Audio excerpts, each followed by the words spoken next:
Amados irmãos, amadas irmãs, paz e bem. Mais uma vez, é uma alegria estarmos aqui para aprofundarmos os nossos conhecimentos sobre a nossa profissão de fé. Como nós nos propusemos, nós estamos fazendo-a gradativamente, sem correria, sem pressa, onde nós estamos degustando a cada passo as nossas verdades da fé.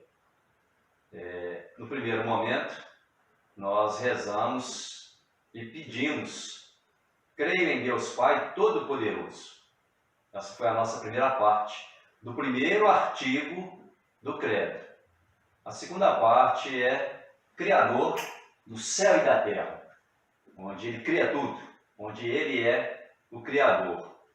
Nosso Pai infinitamente bondoso e misericordioso, em seu amor, que não conhece limites, na força de sua caridade, chamou o universo à existência.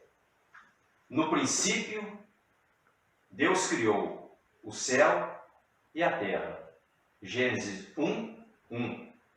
Essas são as primeiras palavras da Sagrada Escritura. Elas foram escritas na época em que o povo de Deus, Israel, estava no exílio da Babilônia, lá onde os astros, as estrelas, eram adoradas como deuses. Israel proclama a sua fé em Deus, Criador de todas as coisas. Somos filhos criados, porque nos ama e construiu uma casa comum para habitarmos e sermos um universo para existirmos. É interessante quando a gente lê, logo no início, a casa comum.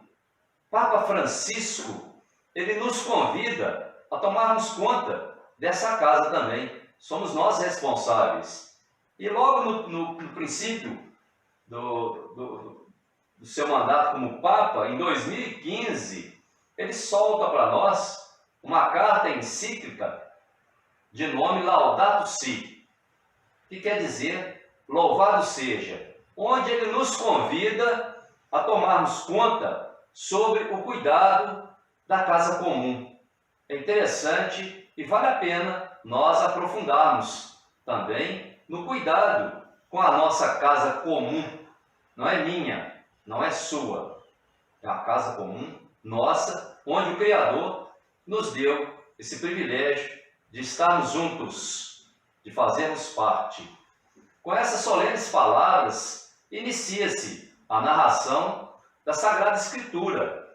A criação é revelação do amor de Deus, que vai alcançar em Cristo a sua plena força e realização.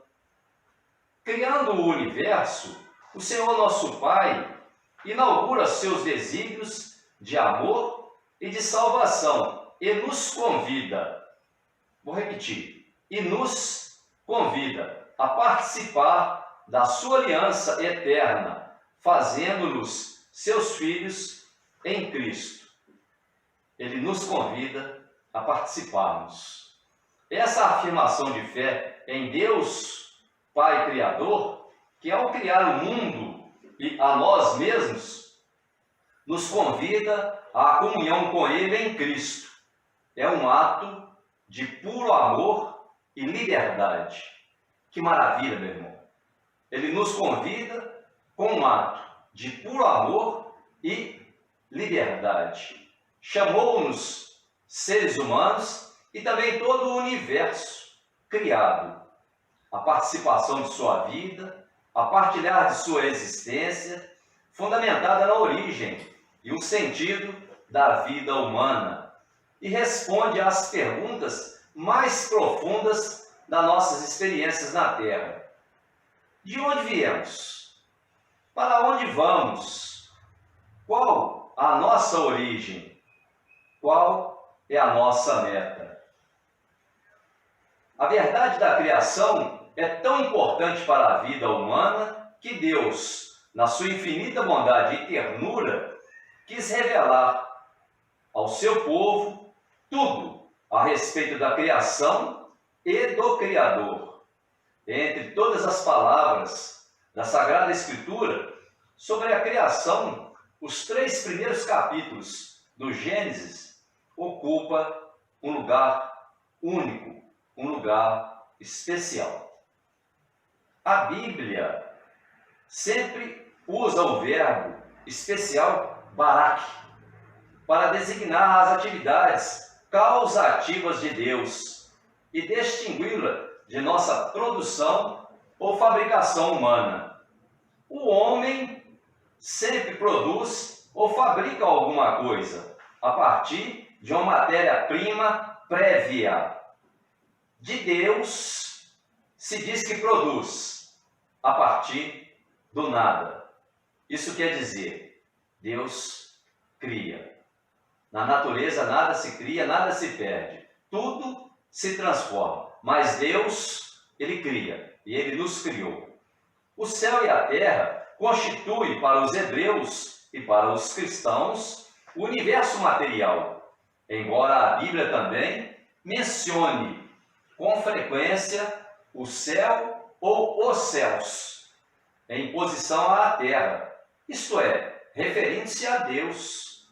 Neste sentido, o céu é a casa de Deus invisível, que envolve o mundo, as aves do céu, os justos e os injustos, com a sua inesgotável bondade. Mateus 5, 7. Não se trata de lugar geográfico ou espaço físico ou material, mas de uma comunhão eterna com o Senhor. 1 Tessalonicenses 4. Para falar da criação da humanidade, os autores da Sagrada Escritura utilizaram a linguagem popular própria da época para descrever a ação criadora de Deus.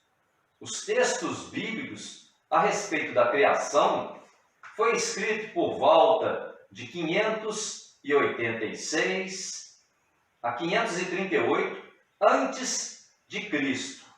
E nele, os autores afirmam que Deus modelou a criatura humana com o pó da terra.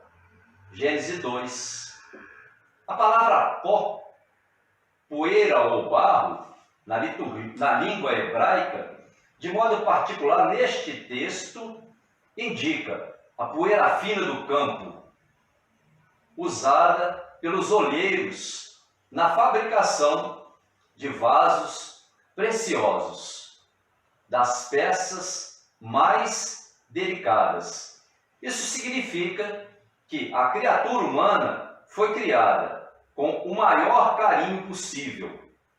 Deus a modelou com as suas próprias mãos.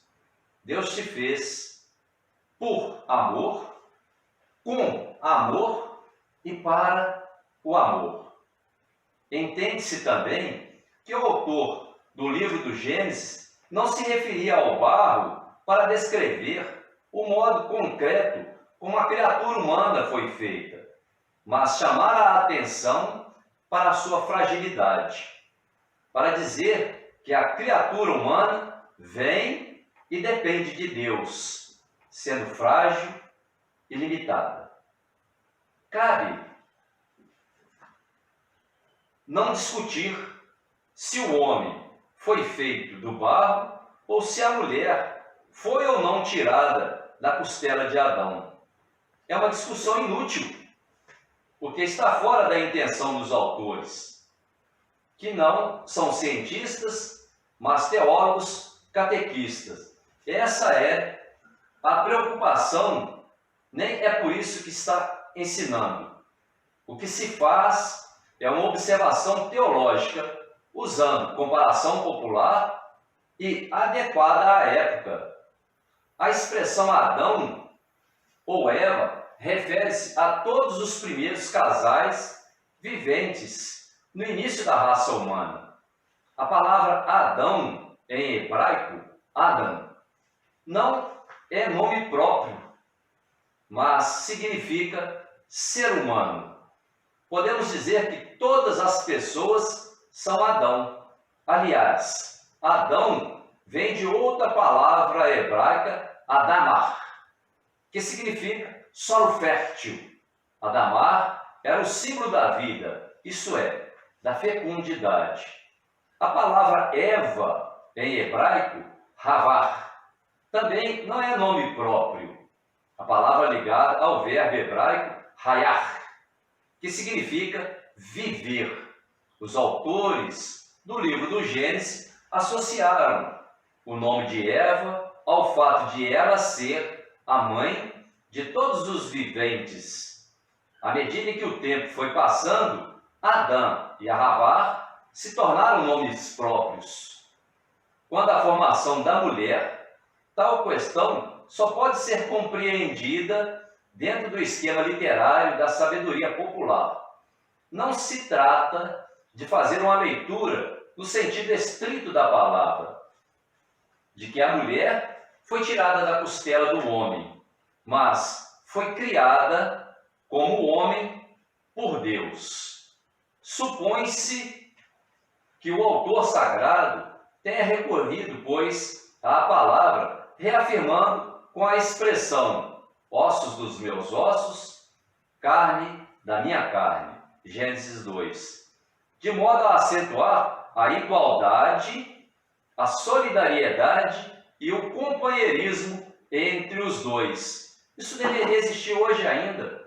Não deveríamos ter essa diferença. Somos criaturas criadas com, por e para o amor de Deus.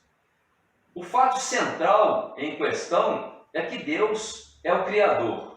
Criou o homem e a mulher à sua imagem e semelhança.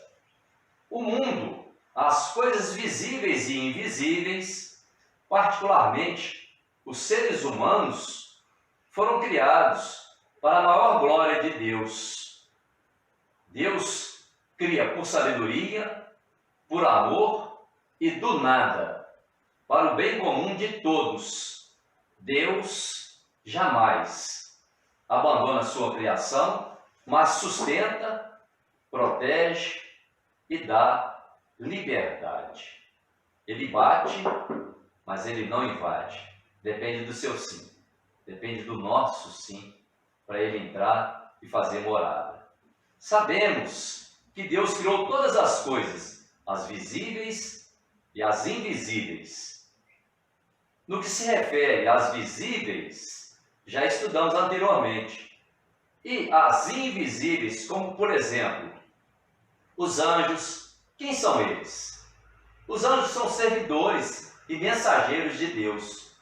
Contemplam constantemente a face de Deus. Se você falar em Mateus 18:10, fala isso para nós. São poderosos executores da palavra de Deus. E quando criaturas puramente espirituais são dotados de inteligência e de vontade. São criaturas imortais. Eles estão a serviço de Deus, desde a criação e ao longo de toda a história da salvação. Nas Sagradas Escrituras, os anjos testemunham a realidade criatural dos seres espirituais. São apresentados como mensageiros de Deus.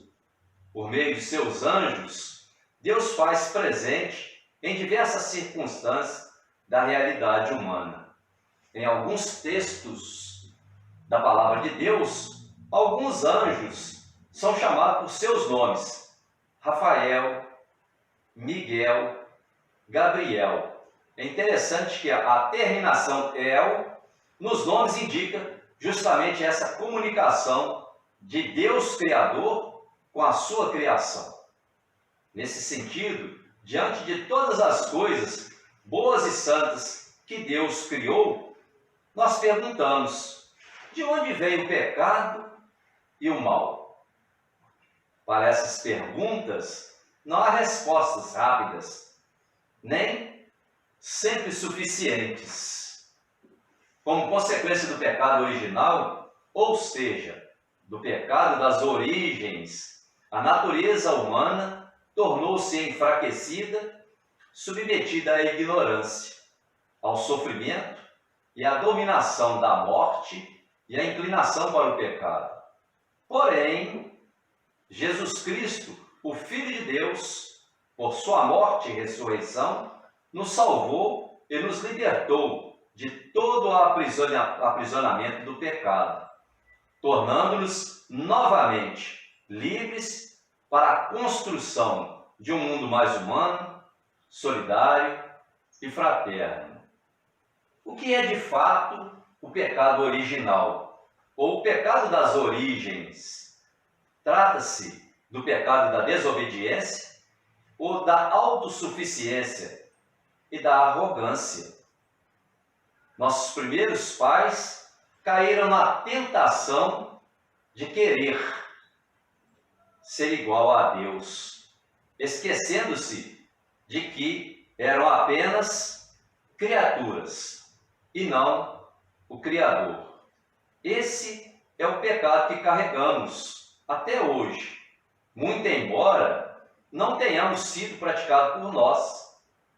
Herdamos um mundo marcado pela realidade do pecado, do mal praticado em escala pessoal e em escala social. E isso condiciona nossa liberdade e atitudes, exigindo compromisso com a graça de Deus para podermos superá-lo. Ao cair, o ser humano, à sua imagem e semelhança de Deus, é constituído na sua amizade. Contudo, nossos primeiros pais traíram a confiança de Deus, desobedecendo-o pela sua arrogância, pela sua autossuficiência. Neste pecado, os seres humanos preferiram a si mesmos e, com isso, menosprezaram a Deus, contrariando as exigências do seu estado de criatura e, consequentemente, do seu próprio bem. Criados em estado de santidade, os seres humanos estavam destinados a ser divinizados. A partir do primeiro pecado, uma verdadeira invasão do pecado inunda o mundo e as pessoas. A transmissão do pecado original é um mistério que não somos capazes de compreender plenamente, embora o próprio de cada um, o pecado original é um pecado contraído e não um pecado cometido. O batismo, ao conferir a vida da graça em Cristo, faz toda a criatura humana voltar a Deus, cancelando assim o pecado. Mesmo sabendo que o pecado original tem sua origem na desobediência a Deus, há uma tendência de interpretá-lo como um pecado sexual. A Bíblia deixa claro não haver nada que relacione esse pecado à sexualidade. A serpente, a fruta, a nudez relatada no livro de Gênesis, nada tem a ver com sexualidade. Os textos querem fazer o leitor confrontar-se com o mistério do mal, que está presente em cada um. Nada tem a ver com o teor do pecado, apenas serve para evidenciar a tomada de consciência sobre o pecado cometido. Paralelamente, o pecado dos nossos primeiros pais no paraíso, podemos acrescentar o pecado da queda dos anjos. A Bíblia e a tradição da igreja entende que os anjos decaídos, isto é, Satanás e o diabo, ou o diabo, melhor dizendo, é outro demônio, foram criados bons por Deus, mas por orgulho, desobediência, tornaram-se maus por sua própria iniciativa. É interessante, nós já falamos isso aqui, volto a repetir, o diabo, ou melhor, diabolo, que quer dizer divisão. Todo momento onde há divisão, ali, o mal ali está. O poder de Satanás não é infinito. Ele não passa de uma criatura, embora atue no mundo por ódio contra Deus e o seu reino em Jesus Cristo. E embora suas ações causem grandes danos à natureza espiritual e indiretamente até à natureza física, sempre será vencido por Deus, autor e Senhor da vida. Enfim, a categórica profissão de fé em Deus, Criador do céu e da terra, leva o cristão a sustentar, apoiar e a incentivar uma vida como a vida de Abraão, a vida de Jesus, a vida de Maria, a vida de Pedro, a vida de Paulo, Madre Teresa de Calcutá, Irmã Dulce, aquela pessoa que você tem no coração, ser exemplo.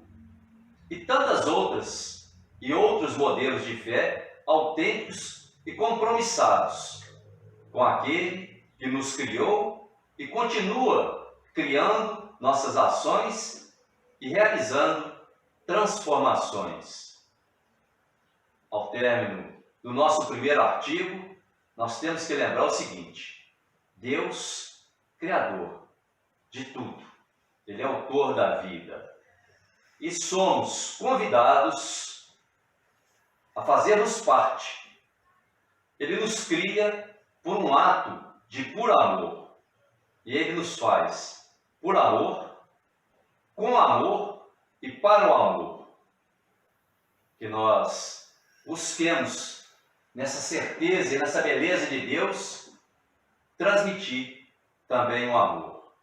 E por intercessão de Nossa Senhora do Sorriso, desça sobre você, sobre a sua casa, sobre o seu comportamento, que doravante podemos melhorar a cada dia. A bênção de Deus Todo-Poderoso, Ele que é Pai, Filho e Espírito Santo. Amém.